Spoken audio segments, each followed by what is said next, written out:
backbone of nation, the Constitution of India. Our Constitution was adopted on 26 November 1949 and came into force on 26 January 1950, the day we celebrate as a Republic Day. जिसको जैसे कि आप लोगों को जानने की हैरानी होगी कि जो हमारा संविधान है सबसे लंबा संविधान है देश में। हमारे संविधान के अनुसार ऐसे मौलिकों में हैं न्याय, जस्टिस, स्वतंत्रता, लिबर्टी, समानता, इक्वालिटी और फर्टिनिटी, जिसे हम भाईचारा के नाम से जानते हैं। ये हमें सिखाता है कि हर नागरिक, चाहे उसकी जाति, कास्ट, धर्म, रीजन, लिंग, जेंडर और बैकग्राउंड, पृष्ठभूमि कुछ भी हो, न्याय सबके लिए एक है।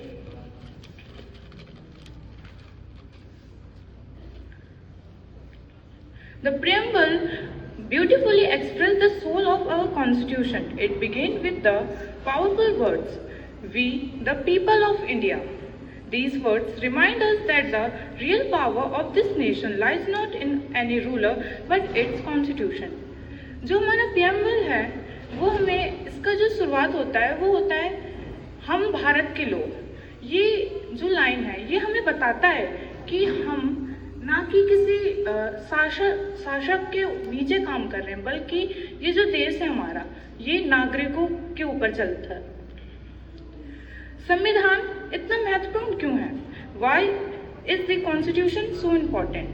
Because it acts as the guidebook, मार्गदर्शी, as a rule book, नियम पुस्तक और a guardian, सुरक्षा for our democracy। और हम ये भी जानते हैं कि रोल ऑफ सिटीजन, नागरिकों की भूमिका, to safeguard public property, to maintain harmony, to respect women's, and the most important, to protect the unity and the integrity of our nation. अंत में भारतीय संविधान केवल एक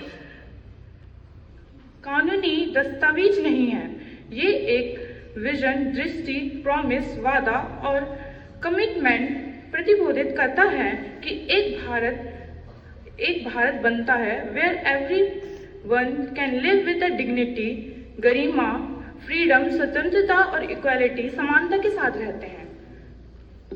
तो ये बताता है कि जो कॉन्स्टिट्यूशन है वो एक दस्तावेज नहीं है, बल्कि एक नियम है जो कि हमें स्वतंत्रता और डिग्निटी, गरिमा के साथ हमें रहने को सिखाता है। Thank you.